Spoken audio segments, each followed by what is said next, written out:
عرض سلام به ایرانیان سراسر دنیا. اینجا توکیو شینباشی یکی از معروفترین رستوران‌های حال حاضر ایرانیانه، شاندیزه.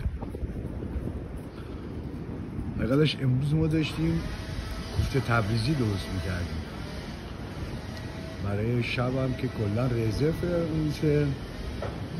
میتونیم حداقل یه فیلم هم بگیریم بذاریم که ببینم.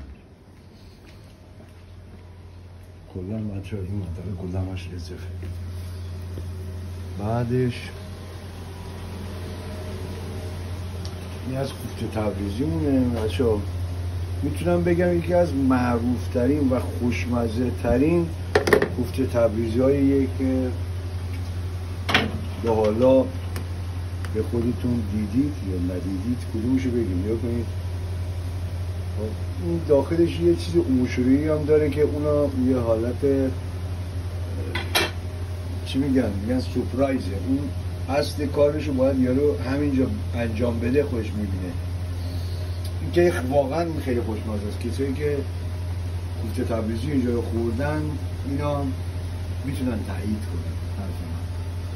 هم که من رو میشناسن باشه. اینم که تنور نان داغمونه، اینم منقل زغالمونه، اینم که از زغالامون، اینم از این دیگه بچه ها. همین فقط خواستیم یه فیلم بگیریم بذاریم که همه ببینید.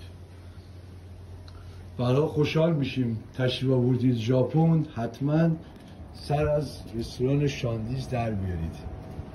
یعنی اگه نیاین واقعا بعدن که میرین پشیمون میشین. با کمال تشکر.